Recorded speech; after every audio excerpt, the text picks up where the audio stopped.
Dahulu, Israel adalah negara tandus yang seringkali mengalami kekeringan dan kekurangan sumber daya air. Tak ada beda dengan negara bermusim panas lainnya.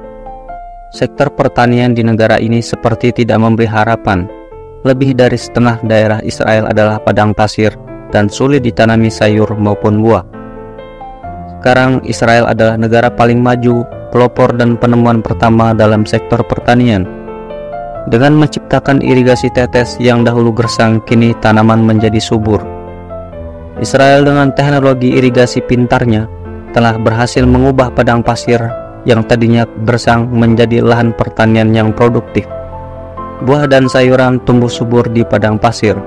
Pertanian negara ini menghasilkan banyak jenis buah-buahan dan sayuran. Berkat kemajuan teknologi pertanian mereka, Israel berhasil memperluas lahan perkebunannya dari sekitar 1.650 km persegi di tahun 1948 menjadi sekitar 4.300 km persegi. Produksi pertaniannya meningkat hampir 3 kali lipat dibandingkan laju pertumbuhan penduduknya. Hingga saat ini negara ini menjadi penghasil sayuran terbesar nomor 4 di dunia.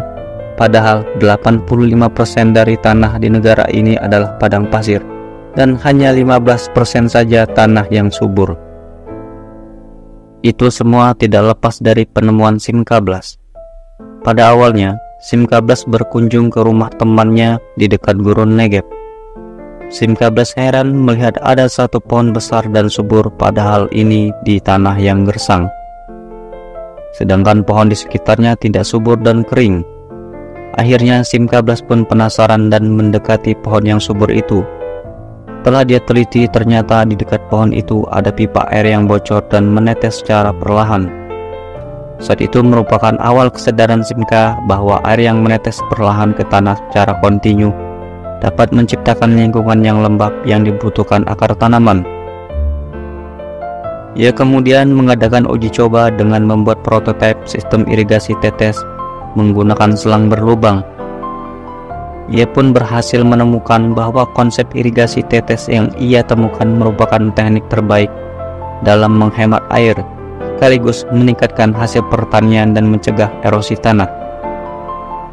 Simcha Blas adalah seorang insinyur asal Israel yang berhasil mengubah wajah gurun menjadi salah satu daerah pertanian yang hijau dan paling produktif di muka bumi. Insinyur dan pengusaha hidrologi Simcha Blas lahir pada tahun 1897 di Warsawa, Polandia. Dia anak kedua dari 5 bersaudara. Sebagai anak laki-laki, pendidikannya terdiri dari studi agama dan sekuler. Dan sejak awal dia mengembangkan minat yang kuat dalam bidang teknik dan juga berniat untuk menetap di tanah air Yahudi. Pada usia 17 tahun, ia memulai studinya di Institut Teknik Mekanik Wawelburg-Rottbein. Pada tahun 1919, dia direkrut dan menghabiskan 18 bulan sebagai prajurit di Angkatan Darat Polandia. Setelah keluar, dia menyelesaikan studinya dan memperoleh kredensial teknik. Pada tahun 1930, Blas membawa istrinya dari Białystok, Polandia, pindah ke Tel Aviv, di mana dia mendirikan sebuah firma teknik hidrologi. Selama 30 tahun berikutnya, Blas dan rekan-rekannya menjadi peserta kunci dalam perencanaan dan pembangunan proyek hidrologi di seluruh Israel, termasuk National Water Carrier dan Netafim. Simcha Blas meninggal pada tahun 1982 di Tel Aviv, Israel.